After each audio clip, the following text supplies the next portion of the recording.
নমস্কাৰ, মই স্বপন আৰু আপোনালোকক স্বাগতম জনালোঁ মোৰ সোণোৱাল মিক্সআপ ইউটিউব চেনেলৰ আন এটা নতুন ভিডিঅ'লৈ। তো আজি মই বৰ্তমান আছোঁ ডাইৰেক্ট ছাইডৰ পৰাই দেখাইছোঁ। মই ৰুমৰ পৰা আহিলোঁ, মেনেজাৰে মোক ফোন কৰিল, ৰাতিপুৱা বোলে গাড়ীখনৰ প্ৰব্লেম আছে সোণোৱাল, তুমি আহিব লাগে। তো ঠিক সেনেকৈ আহিলোঁ আৰু এই গাড়ীখন মই প্ৰথমতে ৰোড টেষ্ট কৰিছোঁ যে পিক আপ ঠিক আছে নে নাই, সেইটো প্ৰথমতে মই চাই লৈছোঁ। আৰু মই জাম্পাৰটো দেখিছোঁ অৱস্থা বেয়া, চব ধূলি হয়, সেইটো কাৰণে মই জাম্পাৰটো পিন্ধি আহোঁ। তো মই প্ৰথমতে ইয়াৰ নক চেঞ্চৰৰ হেৰিটো চাইছোঁ, ভল্টেজটো চাইছোঁ।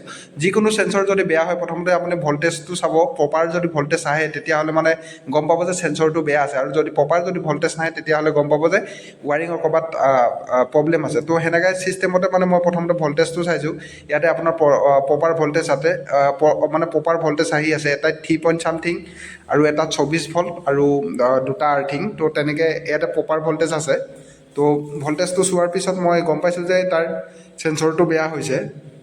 তো ইয়াৰ চেঞ্চৰটো এতিয়া আমি চেঞ্জ কৰিব লাগিব। যিয়ে নহওক, নক চেঞ্চৰটোৰ দাম আছে আপোনাৰ 25,000 মান টকা হয়। ইয়াৰ আপোনালোকে ভল্টেজবিলাক চাব পাৰে। ইয়াত প্ৰপাৰ ভল্টেজ আহি আছে। প্ৰপাৰ ভল্টেজ অহাৰ ক'তো ৱাৰিঙত ক'তো হেৰি নাই, কি বুলি কয়, কাটা কটি নাই বা আপোনাৰ ক'তো চিঙি নাই বুলি এই ভল্টেজটো চোৱাৰ পিছত গম পোৱা যায়।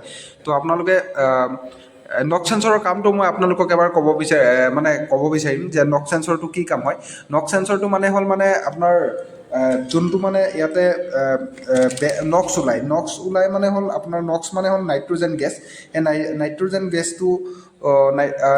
গেছটো আপোনাৰ ই মেজাৰ কৰে। প্ৰথমতে নক্স চেঞ্চৰে মেজাৰ কৰে, আৰু যেতিয়া গাড়ীৰ টেম্পাৰেচাৰটো, যেতিয়া ইঞ্জিনটো ষ্টাৰ্ট হয়, যেতিয়া টেম্পাৰেচাৰটো বাঢ়ি গৈ থাকে, সেই ছিষ্টেমত একজষ্টৰ প্ৰেছাৰটো বাচি যায় আৰু নক্সটো তেনেকৈ বেছি হৈ গৈ থাকে। তো সেইটো মেজাৰ কৰাৰ পিছত তাৰ একৰ্ডিঙত যিমান আপোনাৰ যিমান নক্স প্ৰডিউচ হৈছে, তো সিমান একৰ্ডিঙত ডিজেল এক্সিকিউট ফুলটো তাতে ইনজেক্টৰৰ দ্বাৰা দি স্পেয়াৰ কৰে, যাতে এই নক্সটো যাতে আমাৰ অক্সিজেনলৈ আমাক হাৰ্ম কৰিব নোৱাৰে।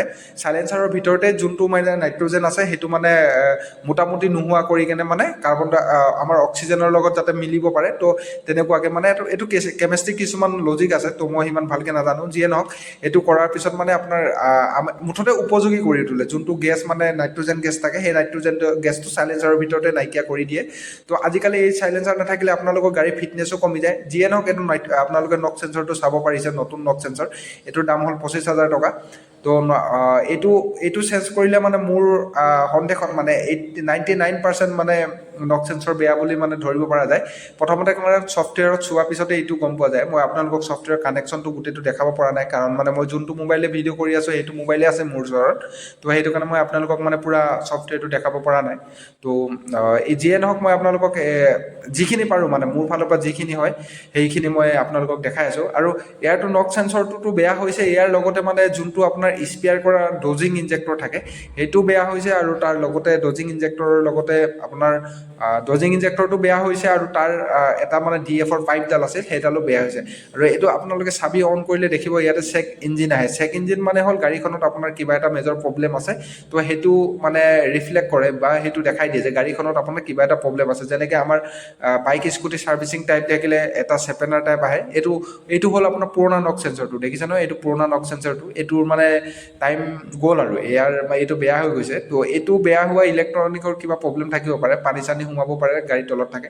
এইটো চেক ইঞ্জিনটো আপোনালোকক দেখালোঁ। এই চেক ইঞ্জিনটোৱে আপোনাৰ যেতিয়া আহিব, আপুনি গম পাব আপোনাৰ গাড়ীত কিবা প্ৰব্লেম আছে। আৰু এইবাৰ মই বেলেগ এটা মোবাইল দি আপোনালোকক কানেক্ট কৰি দেখাই দিছোঁ যে এইটো ছফ্টৱেৰটো যোনটো ছাইডত আছে, সেইটো ছফ্টৱেৰটো আৰু মোবাইলটোৰ লগত তেনেকৈ কানেক্ট হয়।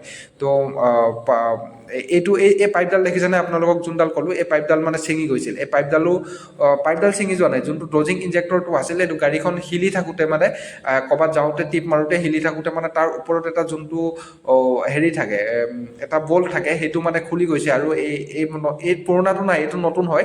এইটো 7,000 নে কিমান টকা হয়, মই আপোনালোকক দামটো দেখাবলৈ চেষ্টা কৰিম। 7,000 নে কিমান টকা হয়। এইটো কামিংছৰ হ'লে অৰিজিনেল 7,200 কিমান টকা।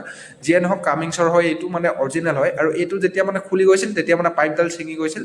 তো সেইটো কাৰণে ইয়াতে পাইপডালো নতুন আনিব লগা হ'ল আৰু ডজিং ইনজেক্টৰটো নতুন আনিব লগা হ'ল। তাৰপিছত আৰু আপোনাৰ টোটেলি মানে 3টা বস্তু ইয়াত নতুন আনিব লগা হ'ল। আপুনি ধৰক এটাৰ দাম যদি ধৰে আপোনাৰ এইটো দাম 25,000 টকা আছিল ইনজেক্টৰৰ দাম, আৰু 7,000 টকা আছিল হেৰিয়ৰ দাম, কি বুলি কয়, এই ইনজেক্টৰটোৰ দাম, আৰু 25,000 টকা আছিল এই আপোনাৰ চেঞ্চৰটোৰ দাম। তো 25,000 হ'ল আপোনাৰ 32,000। মুঠতে মানে 34 to 35,000 মানে এইটো গাড়ীত মানে লাগা হৈছে। যিয়ে নহওক এইটো মানে গাড়ীখন চলিবৰ কাৰণে মানে ইমানটোতো খৰচ হয় মাজে সময়ে, মেচিনাৰী বস্তু। তো যিয়ে নহওক আমাৰ ড্ৰাইভাৰে মানে খুব ঠিক পাই আছে, তাৰ গাড়ীখন মানে পূৰা নতুন কৰি দিয়া হৈ আছে। বহুত দিন মানে ই কষ্টত চলা মানে পাহাৰত যোৱাৰ পিছত মানে যেতিয়া গাড়ীখন ঘপককৈ পিক আপটো এৰি দিয়ে, তেতিয়াহ'লে মানে এজন ড্ৰাইভাৰেহে বুজে মানে সেইটো চিটুৱেশ্যনৰ কথা। ড্ৰাইভাৰেহে বুজিব, মানে যোনে তোনে বুজি নাপাব পাৰে। যেতিয়া পাহাৰত ঘপককৈ মানে পিক আপটো কমি দিয়ে, মানে কেতিয়াবাতো ঘপককৈ ব্ৰেকো কাম নকৰিব পাৰে, কিবাও নকৰিব পাৰে। আৰু ইয়াতে আপোনাৰ ডজিং ইনজেক্টৰটো লগা জেগাটো হ'ল এইটো, আপোনালোকক দেখাইছোঁ। তো এই আমাৰ ৰাভাটাকে মই ক'লোঁ যে এইখিনি কামখিনি কৰ, মই তাক দেখাই গ'লোঁ আৰু সি তেনেকৈ কৰি গৈছে যে একদম মই যেনেকৈ কৰি গৈছোঁ। তো এই পাইপডালো ছিঙি গৈছিল, এই আপোনালোকে দেখিছে। আৰু সেইটো হ'ল ডজিং মটৰ হ'ল, যোনটো ছাইডত আছিল নহয়, সেইটোৱে হ'ল ডজিং মটৰ, মানে তাৰে প্ৰেছাৰটো সিয়ে প্ৰডিউচ কৰে। Thank U.